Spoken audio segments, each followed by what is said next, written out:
pertanyaan pertama saya adalah, saya ingat waktu kuliah politik luar negeri, pasti yang buzzword-nya banget kalau kata anak sekarang itu adalah kepentingan nasional.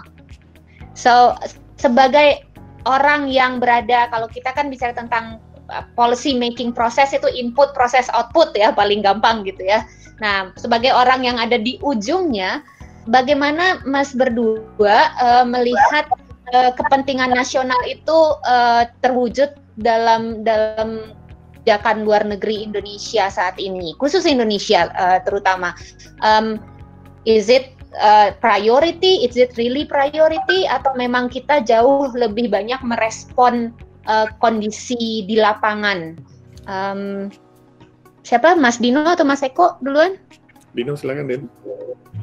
Oke. Kepentingan nasional kan sebenarnya itu masih berupa konsep-konsep filosofis ya.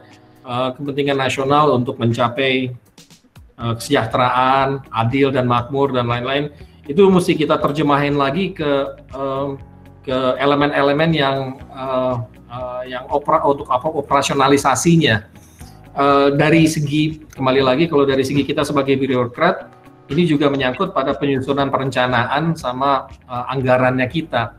Perencanaan dan anggaran itu dilakukan setiap 5 tahun sekali, dan setiap dari 5 tahun itu juga di breakdown ke dalam tahun per tahun. Nah, kembali lagi kalau saya bilang kepentingan nasional kita paling gampang adalah dilihat dari nawacitanya presiden. Di sini what elemen-elemen dari kepentingan nasional yang ingin dimajukan dahulu dan within which parameter itu bisa kelihatan dari situ. Terus kemudian kita juga melihat pada 5 prioritas presiden yang dicanangkan setelah pelantikan presiden ya Oktober 2019 kemarin. Dari itu pun juga dari masing-masing kementerian yang kita pahamin kan memang tidak ada visi misi kementerian. Kita semua visi misinya ini adalah dari presiden. Kita menerjemahkannya ke implementasi prioritas 41. 41 ini penguatan diplomasi ekonomi, diplomasi perlindungan WNI dan Badan Hukum Indonesia. 3, diplomasi kedaulatan dan kebangsaan. 4 adalah meningkatkan kontribusi kepemimpinan Indonesia di kawasan dan dunia. Plus 1-nya adalah infrastruktur diplomasi yang kuat. So, kepentingan nasional ini harus kita terjemahkan ke elemen-elemen yang operasional ya. Ketika kita ke elemen yang operasional, baru nanti kita bisa ajukan bentuk-bentuk kegiatan seperti apa yang nanti akan didukung oleh Bappenas, Kementerian Keuangan, dan kita mendapat anggaran untuk kita laksanakan. Itulah yang bottom up-nya seperti itu yang kalau saya lihat ya. Oke. Mas Eko mau menambahkan? Mungkin saya bisa menyampaikannya dalam sisi lain yang agak lebih sederhana untuk mahasiswa. Di national interest kan ada 2 unsur, ada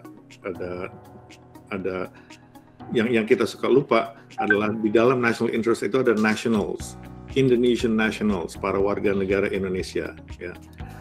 Kalau para warga negara Indonesia itu tidak sehat, tidak selamat, tidak makan, maka interest itu nanti, because nomor satunya adalah national interest. Yang kita lakukan sekarang adalah semua negara sebenarnya, interestnya semua negara itu menjadi nomor 2, karena nomor satunya aja adalah nationals-nya dulu. So you begin with the nationals. Makanya semua negara bersedia tutup diri, ya. Perdagangan pun di nomor 2 kan. Kenapa? Karena nomor 1 always adalah the nationals.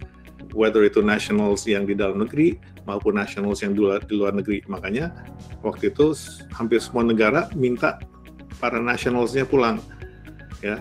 Karena apa? Kalau di dalam negeri kami bisa menjaga kalian. Kalau di luar negeri kita nggak jamin. Nah, hampir semua negara mengumumkan dengan gamblang kayak gitu.